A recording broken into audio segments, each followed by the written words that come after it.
We have started with our lectures just last class, and we had given a brief overview of what the course content is and what when we expect our exams to be, and when we what are the assignments that will be given and how given. So administrative part of the course, how it is going to be handled, all these modalities are discussed in the last class. Today we are technically starting a class, and that's why I have given this name that engineering mechanics is a doorway to engineering and design. Okay. Now, if you want to do anything in mechanical sciences or in mechanical related engineering, when I say mechanical related engineering, I don't say only mechanical engineering, I say mechanical, civil, all these engineerings. So when I say that, I say mechanical engineering, I say civil engineering, better. I say engineering design in our institute, aerospace engineering, and many more, many more. So sometimes in chemical biotechnology also. If you are designing something that has to deal with something on the mechanic side, this course is a must. So this course opens the understanding of design codes. So this starts the understanding of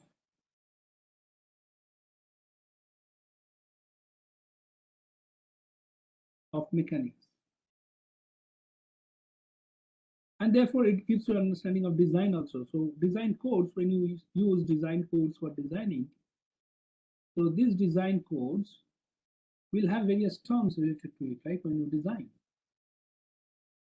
they will say this parameter should not be higher than this value, or this parameter should always be lower than this value, or this parameter should not be lower than that value. So all these parametric things, parameters of the system, are some terms that are related to the mechanics of the system that you will be dealing with. And these terms, you have to understand what they mean and how to find these terms given a certain loading, right? So what happens in your mechanics, we'll talk about this more in the next class, is you have a system, we call it, let's say, mechanical system.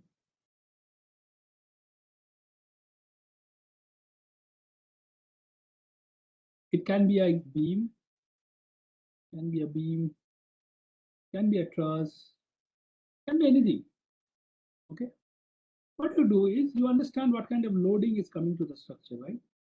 Either you understand or you put some loading which is required for that certain place where you are designing or for the applications that you have. And on the other hand, you will get some response, right? Some of this response will be measured, which may not be visible from your visual, may not be visible, and some will be visible response. Now, from this loading to this visible response that you get, there is something that is going on into the system, right? The system is accepting some loading and it is giving out some response as an output. Now, when this happens, what is happening? How the mechanical system is transferring a force into a response. There are a lot of things that are going on in between, within the filaments of the material, within the atoms of the material. So a lot of things are going on. To understand these things, you need to know strength of material. That's where strength of materials comes in. Okay. All right. So let's start. That's why I call this a doorway of engineering. Today is day one, in the sense last time we had a day zero class. Day one. This won't be 2020. This is 2021 because these slides I'm using is from last year's I have prepared. So don't worry about it. These slides will be new for you in the sense that I will keep on writing on them. And therefore, whatever I write new, for example, you have seen that I've written so many things right now, will be new for you. Other than that, the base slides are all same from last year. Today, we are going to have some glimpse of engineering mechanics and then how it relates to strength. So do engineering with strength of materials. I said already in the last class, few things you have to revise and be ready with. One of them, very important, is free body diagram. Okay, you need to know how to draw free body diagram, how quickly you have to draw correct free body diagrams. So you have to keep practicing your free body diagrams. Unless you do, you will be losing out time first. Second thing, you'll be losing out some of the understanding. Or for example, if you lose one force out of the system, then your design is not correct, right? So design is lacking something there. So you have to be very careful about your free body diagrams. Another important thing that was not so important in the engineering mechanics, it was important, but not so, is the support and boundary conditions. This is going to play a big role in center metal, very, very big role. Okay, so be very careful with supports and boundary conditions. And from now onward, from this course onward, you should start thinking of your systems. When you have a support and boundary condition, something should always be fixed in your mind. Okay, so that thing I will teach you in this course, and it's like one-to-one relationship. When somebody says it's a simply support, something immediately should come to your mind in terms of displacements and force and moments and rotations. Okay, immediately it should come to your mind. So that mapping, you should make sure that in this course it happens, and it happens spontaneously. Okay? It's not that, okay, he has said simply support, let me think what happens in simply support. No. When you listen or hear simply support or see a simply support, it should immediately give you a picture of, okay, that means displacement is this, rotation is this, force is this, moment is this. Clear? Okay? So always when I'm giving an example, keep your mind ready to accept that and think on that direction. Equilibrium of 2D planar bodies, that also you have learned. Internal and external forces. So this is very important from engineering mechanics, from center material perspective. So your engineering mechanics, you have mostly learned about external loadings or external forces. There were few chapters on internal, for example, bending moment and shear force diagrams, but the whole SOM course is all about internal forces. It's all about external forces will be given to you. Most of the cases, external forces will be given to you, and you have to deal with the internal forces. In some design cases, you will be asked to find external forces where your internal parameters will be given. Please practice BMD SFD. So BMD and SFD is very important. And let me take a small test of you. I'm drawing a structure here, and I will give a load on the structure and some boundary conditions. Very easy one I will give. How quickly can you give me the solution? Okay, is what I'm going to ask you. This is a simply supported beam. One side there is this hinge support, the other side there is a roller support because it's a simply support. And I am giving you an UDL. Can you draw its bending moment diagram and tell me where the maximum is and what is the value of the maximum? Let's check how many minutes or seconds you take to do it.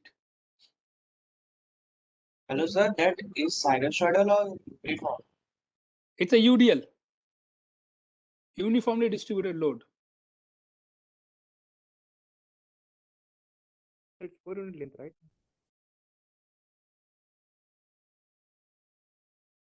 Somebody answered it. Can you put it in chat? No, the length is L, right? Length is L. Assume those things. You've grown up now. You are in second year. Assume those things. Length is L. You not anything else. You assume everything.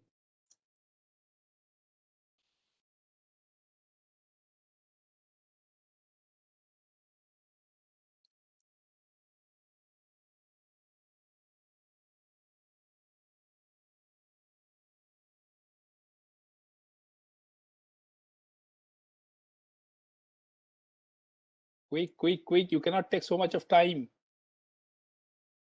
At least for this UDL and simply supported beam.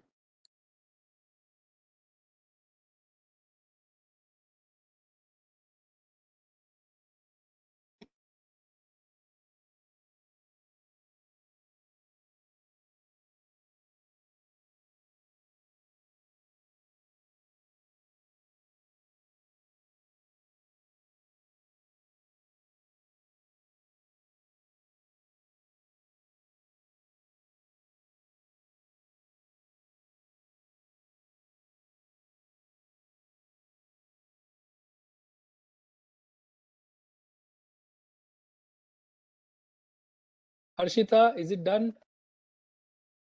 Archis, Jai,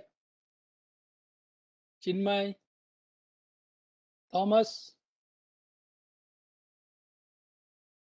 Girish. Come on, I'm keep taking names, but nobody's answering. Yes. It will be maximum. Is it max? Tell me, or write it in the chat, no, if you have done.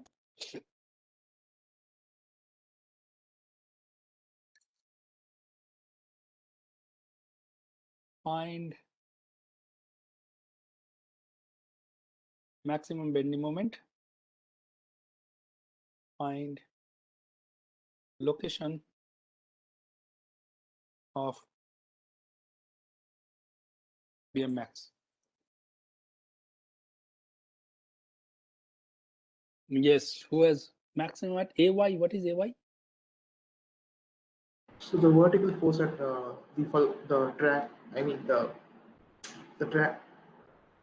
triangle support, sir. Okay, that is your AY. By W, what is The vertical W? force, yeah. And W is the thing. UDLs.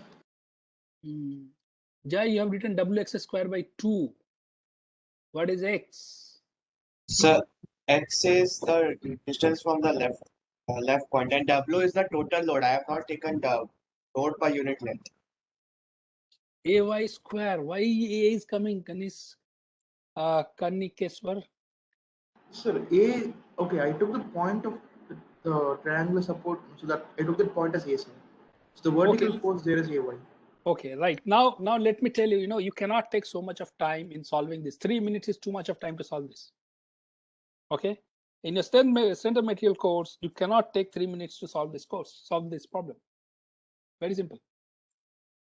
You have to remember for very simple and standard problems, how long it takes. It should take not more than 30 seconds. You take a beam, a simply supported beam is given, right, to you. Look at what things you need to understand here. This is a simply supported beam, and I have given you an UDL here. Okay. From this point, the loading and the boundary conditions are symmetric. Since the loading and boundary conditions are symmetric, okay, so I don't know why do I write it. I will have total load is W into L. It will be WL by 2, and this will be WL by 2. Right? Don't have to solve any Rx, Ry, Rf, anything.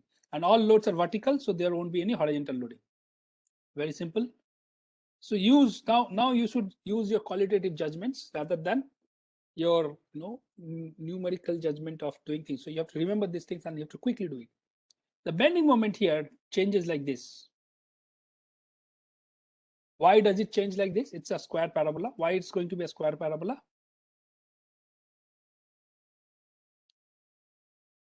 Because the W is constant. Because omega is constant, small w is constant. If you call it a small letter w, then small letter w is constant.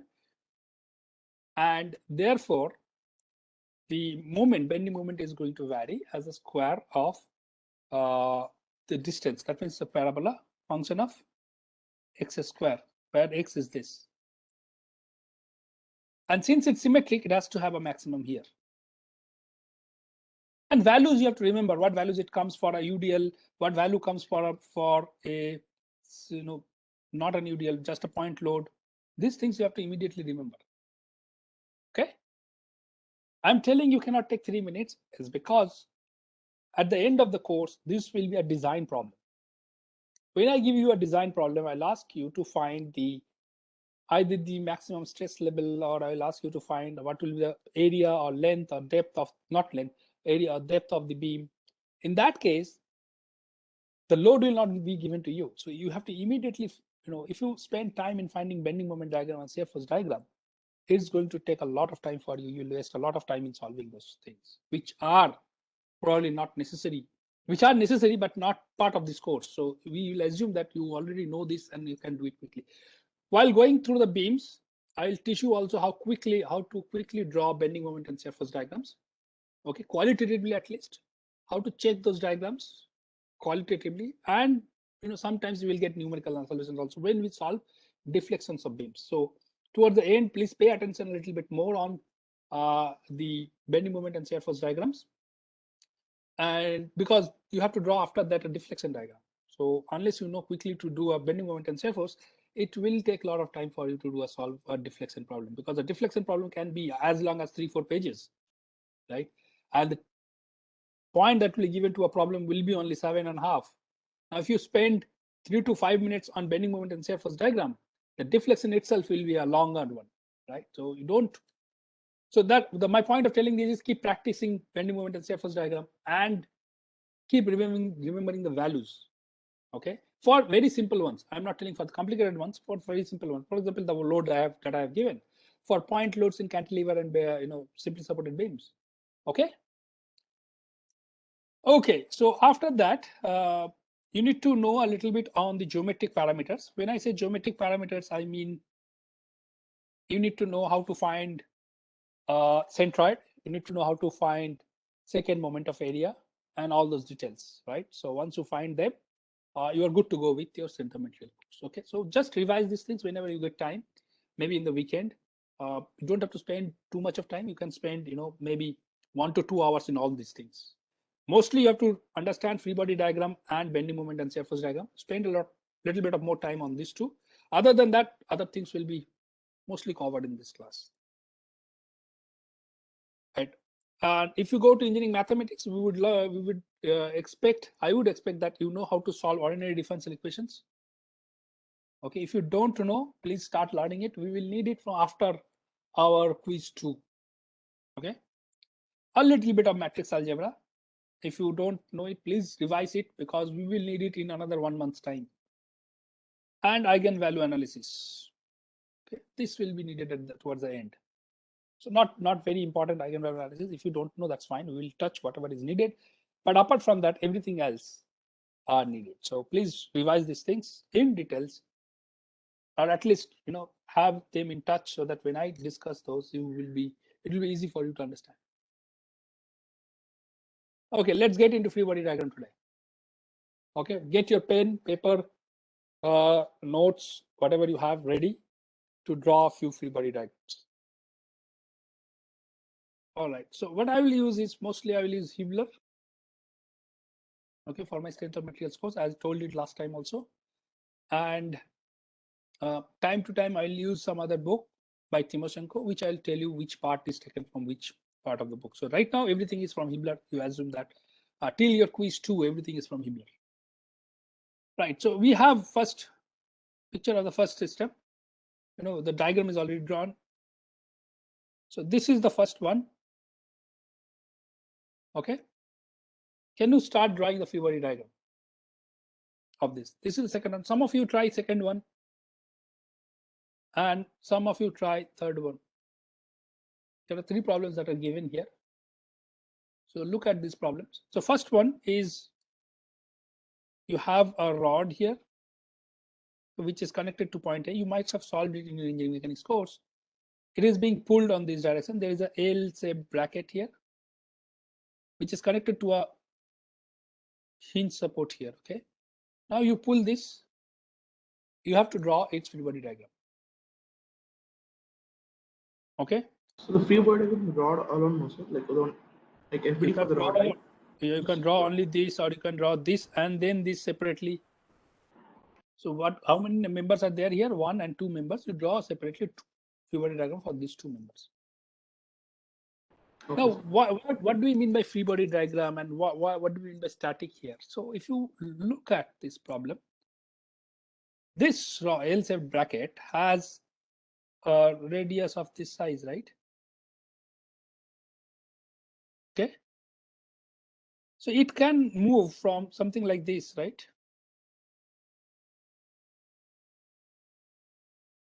So the locus of the top point, the locus of the point B can be something like this. What we are trying to do in static is we are trying to solve it for only one of these locations, right? Not for many locations. So what is that location? The location that is given by this picture itself. That means when this rod BC is vertical. And when you solve for only one of these points, of the various points that B can have, is called static problem.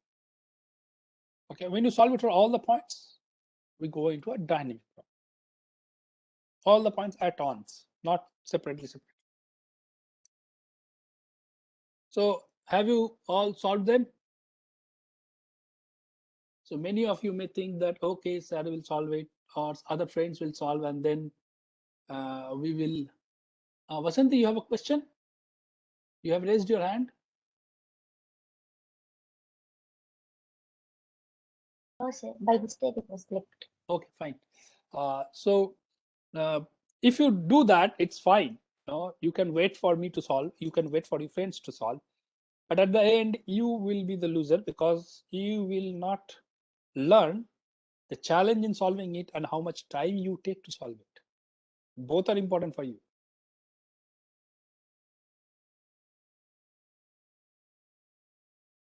Who is this call-in user? Gone. Somebody was there. All right, let's solve it. Okay. The first one.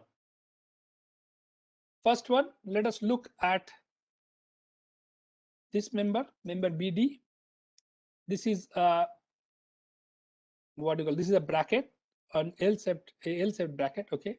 When you have a L-shaped bracket, it has two joints here. One is this point D, the other joint is at B. Okay. This this rectangular portion is not a joint because it is unilithic. It is made monolithic, right? It is made at once. So there is no joint here. There cannot be any relative motion between these points here. Okay. Or, what should I say? It's not that there is a joint hinge or something. It's fixed completely. So it has two joints, right? One is D, one is B. And therefore forces can come from these two joints only, from D and B. So if you see this picture at D, the location at D, you will see that D is connected like that. So it's a hinge here. If it's a hinge, then it will have two forces, right? Hinges has two forces. One is this. The other can be this. Okay. Fx, Fy, both Fd or let's say dx, dy, both can be there. Okay. Now, if you look at B also, point B is also hinge. It is free to rotate, but not free to move along X or Y direction. Okay. The relative motion between these 2 points at point B, between these 2 members at point B, between member this and this at point B, is going to be only rotational change, right? It cannot be that this rod moves like this. There is no slot, so it cannot move. Similarly, there is no slot on B, therefore it cannot move up. So the point B is going to remain fixed with the member which is L-shaped bracket and these vertical member both. So since it is going to be fixed, so it has to have two forces. One will be along X direction, another will be along Y direction. Okay. Let's say this is dy, this is dx, this is bx, and this is by. So this is my coordinate system X and Y. Now this is what do we call this kind of member? A member that has only two locations where forces can come. We call them as two body force member or two force member. Okay, these are called two force member.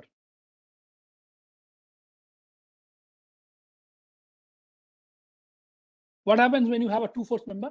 When you have a two force member, the forces should be collinear to keep the body in equilibrium. For equilibrium,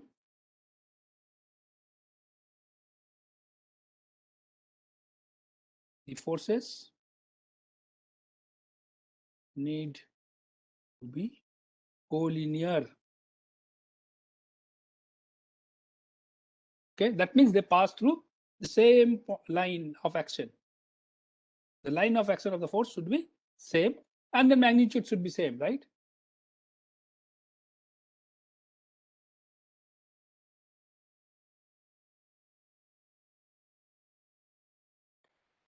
Okay. Now you can solve it. So you have 2 forces, you can easily solve it. So this is going to be its free body diagram. So free body diagram, when you draw for this member,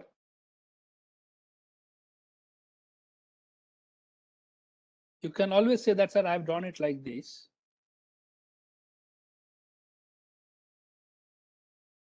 Right? dy, dx, fx, fy. This is correct. This is not incorrect. But this is more correct. Okay? Because here you are telling that the resultant forces of these two are going to be in the same line. Okay? So this is more correct. This is this, I would say that this needs the second, this diagram needs a little bit more understanding of free body diagrams of two body members. This doesn't need that, right? So this provides you more information, this provides you lesser information. Okay.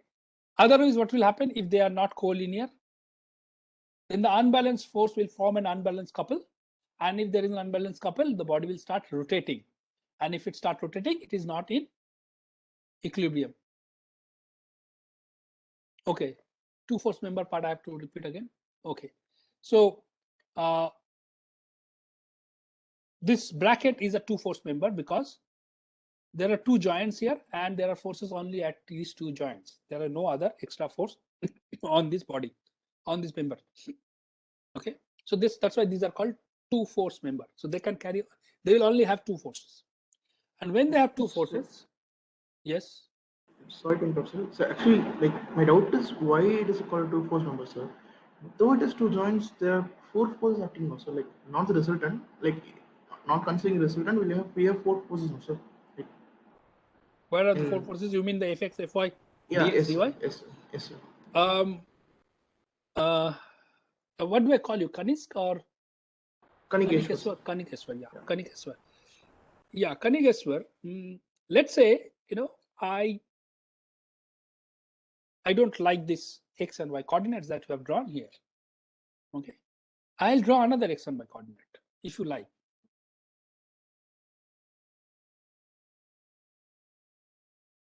Okay. So now the force directions in black color, you will assume, right? You will assume that your forces are along.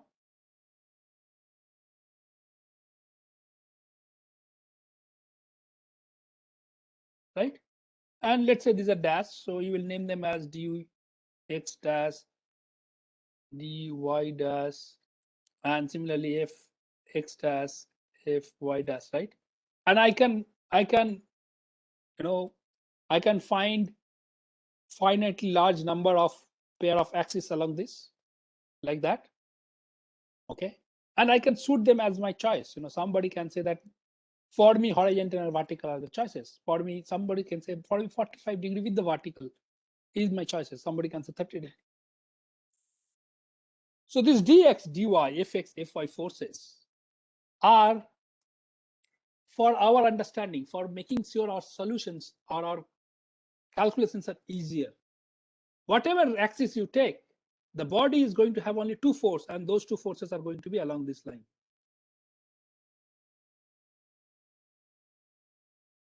Okay. Okay, so basically we need to consider the number of joints, like because the force acted joints. Yes, each joint there will be one force. This is a truss member. If you assume it to be a truss member, each joint there will be only one force acting. The direction of force, that force will be fixed for the member, but for mathematical calculations, for our own math consumption, we choose based on the axis that we have. Somebody can choose the axis along the force direction also. Okay, so remember that the number of force on the body is 2. It is for our easy calculation. We resolve them into 2 at each node, so 4 total number of force. So doesn't mean that there are 4 number of forces acting on it. Okay. Okay, sir. Thank you. Right. So they have to be equal and opposite. Otherwise, it will not be in balance. And if they're not collinear, then there will be an unbalance. If there is an unbalance, there will be an unbalanced couple that will act, and it will try to rotate the structure. And rotation meaning there's a displacement that is going on. Rotational displacement is going on, and therefore the system is not in equilibrium. Now let's look at the rod. Rod part is here. So we understood that there is a force here, there is a force here, okay? And therefore this force and this point B are connected, right?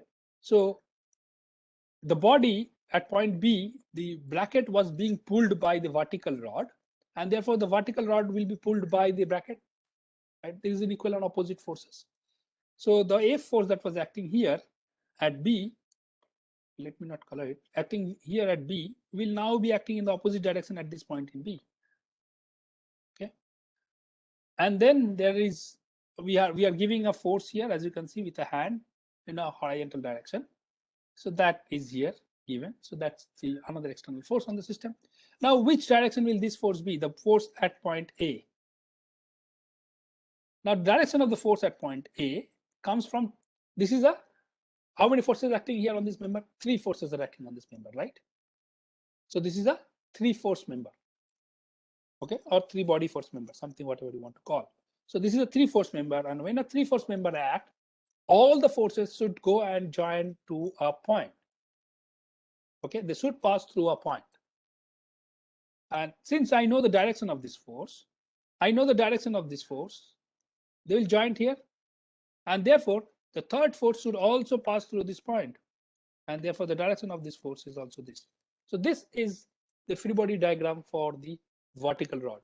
You can draw it as this, as I said earlier. You can draw also this as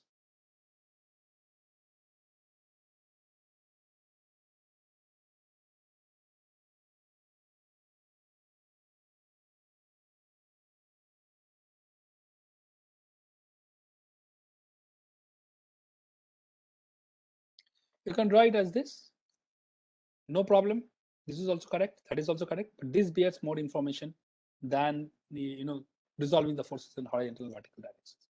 But in both way, it is correct. You have to solve here, you have to solve for 4 forces, here you have to solve for 4 forces, here you have to solve for 3 forces. That's the only change. Okay, so that's why I said this carries one more information which is not necessary in this, which is not there in this free body diagram. Okay, now looking at the joint D here, the rod D, the support D. The support D will look like this. Okay, and this force is going in this direction. This F at D force, the force is like this. So at joint D, the force is going to be okay. All right. So now once you know how to solve this problem, once you know this force given, 400 Newton force is given, okay, you can solve for these 2 forces because you will get 2 equations. All right, and then here also you get the solution. Once you know this F, you can solve this F for this D, and once you know this D, you can solve for this. Sir, can you Right. repeat again why the forces should pass through O? Okay, because for In the, 3 body force, 3 member force, when you have 3 forces, they have to pass through a single point. They have to be concurrent. You can solve it. I think in engineering mechanics, in the first first 1 or 2 chapters, it is solved. So we are using that theory here. They have to pass through a point. Otherwise, they will form again a couple. So about this point, if you take moment of these forces, all forces will make a 0 moment of this point. So the body is not rotating about that. And this point will change as the body changes. So this is for only for this static condition. If the static condition changes, the point will also change. Now let's go to the second problem. I think many of you have solved it already. Again, the same discussions. So what happens? This is a piston. So when you push from this side, the piston goes inside, right? And this body gets a circular rotation. And we are going to solve it only for one location of that. That is for 30° here and 75° here. Not solving for all the locus points. So only for one locus point we are solving. So it's a static problem. And once you free the support, once you free this support here at A, you have to give a force, right? And this is again a 2 force member, right? Can I draw it? Yeah. This is again a 2 force member like this. A link is always a 2 force member, and therefore the forces on the link has to be along these directions, along the axis, to keep it in equilibrium. Otherwise, it will rotate. You can take a small, pencil or pen in your hand and try to give forces not along the axis. What will happen? It will start rotating. However you balance, it will start rotating. Only when you give along the axis, it will not rotate. Try it. Take a pen or pencil that you have in your hand and try that. So these four forces has to be along the axis, and therefore I can say that the angle is here and this is the force. Okay. And for this block, if you want to draw it for the block, the free body diagram for the block is given. This is very easy to draw. All right. And for the rod also you can draw. Right. The rod is not difficult to draw. I think it is drawn here. Yeah. I was about to go and draw. So you can see that these two forces are along the axis. Okay, it will be either positive direction or negative direction that will come from this force that you are giving on the body. So now this body is there.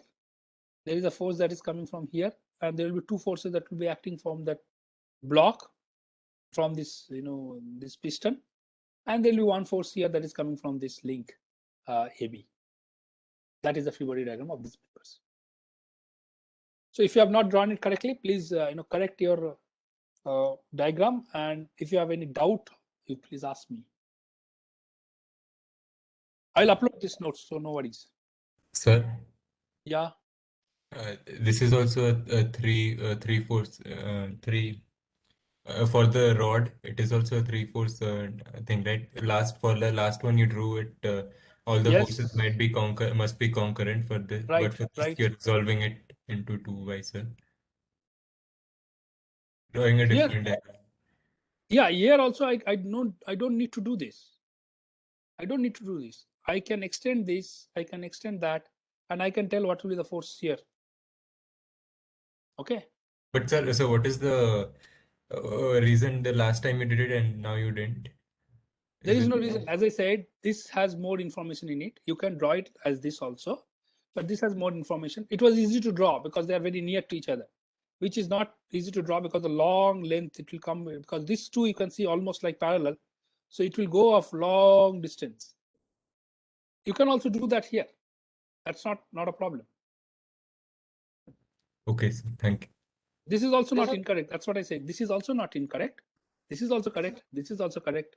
But this has more information than this.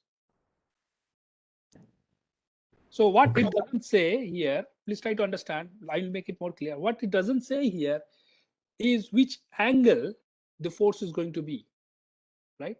When you keep it resolved into vertical direction, you don't say the angle of the force. But in this case, the angle of the force is also given. So you have to solve only for the magnitude. In that case, where you don't give it, you have to solve for both the angle or the orientation as well as the magnitude of the force. But neither of these two are incorrect. Both of them are correct. One carries more information. That means where I have given the angle already. The other one carries less information because I have to find the angle also. This is the difference. Okay. Who was this? It was a good question. Arnab, right? Yes, sir. Thank you, sir. Okay. Now the last one. And I think we have to end Sir, this one one. doubt, sir. Yes. Who is this? Kanikeshu, sir. Kanikesa. Yes, Kanikesa. Yeah, sir, the previous question, sir. Which one? The previous? This one? Yes, sir. Here actually we found the directions of dx and dy based on the forces n and p, no, sir.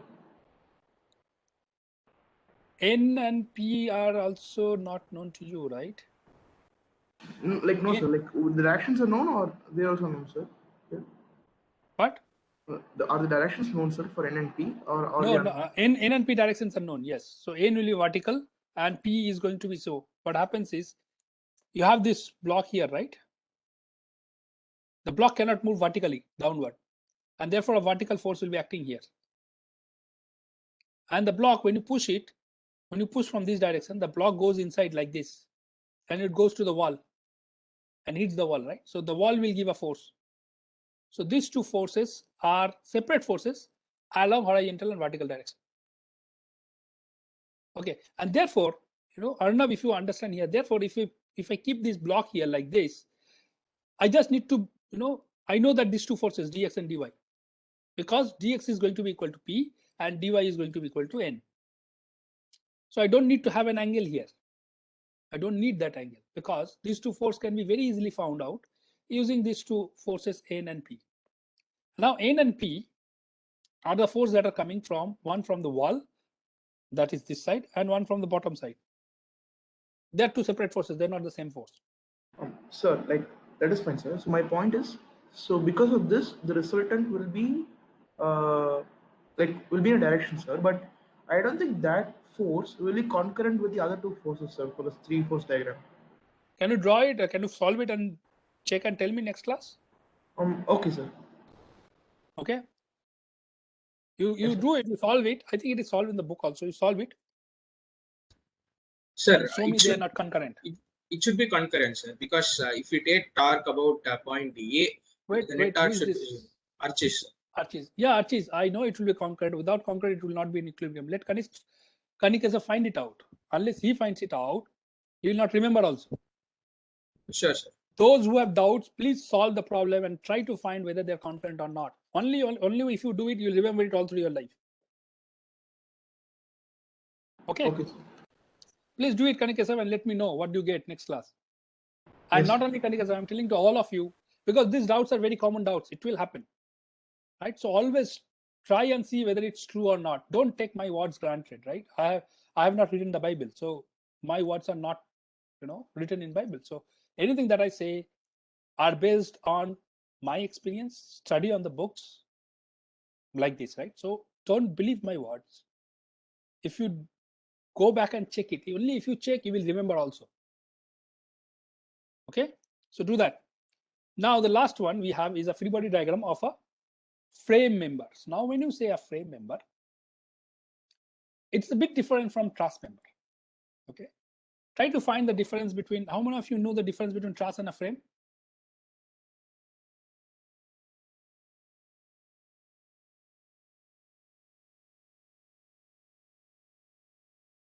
Okay,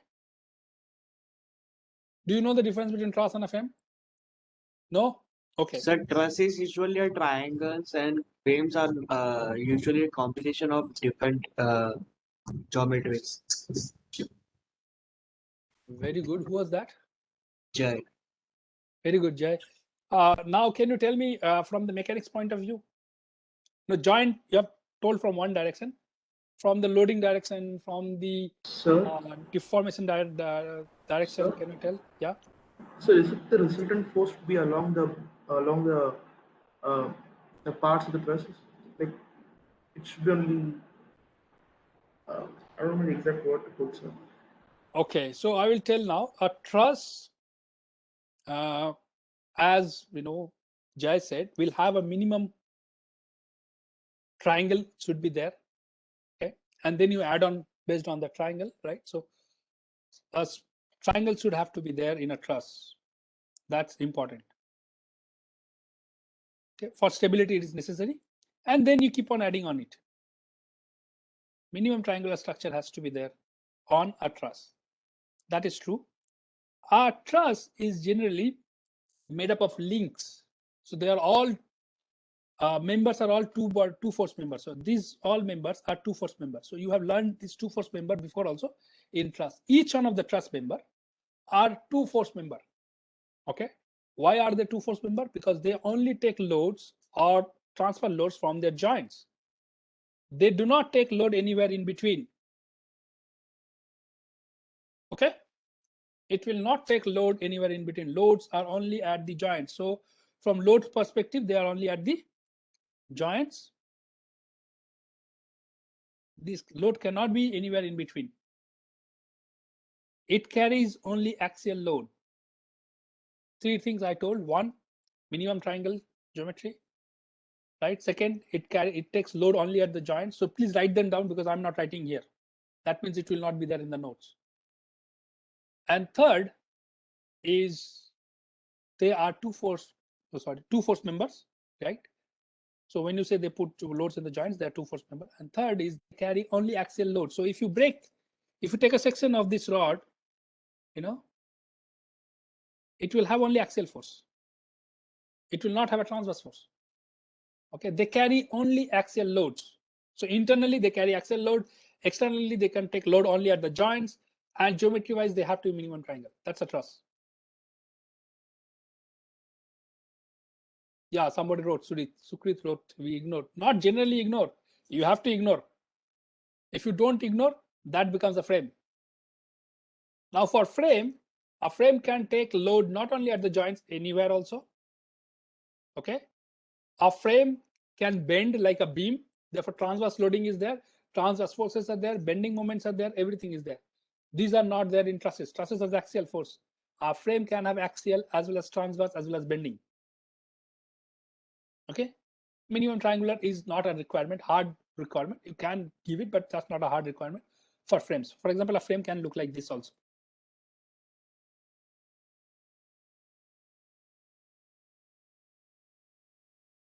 Okay, it looks like unbalanced, but this can be a frame also because this portion is fixed. Therefore, this is not going to move like that. But in truss, it will. Okay, this can be a frame, and frame can have a load. Like let's say we give a wind load like this. So buildings, the buildings that you are right now sitting, if they're long, tall buildings, they're all designed as frames. Okay, this is the floor where you have kept your computer or your mobile and watching this lecture. Okay, this is the columns. These are all columns. They are not simply supported like this. They are fixed, but they are all frames. So your building is a frame. And truss example, you have seen it a lot, right? Bridges are trusses. For example, one of the truss example is here in this note itself. Here you go. One of the best trusses of the world. Can you imagine it? People have built it 200 years before. I think 1800 something. When there was no computer. All these designs, section by section, were done in hand.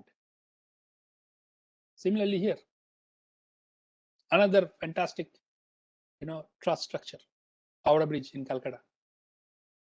So I'll stop here because it's already 48. Okay, we'll take up from that in the next class.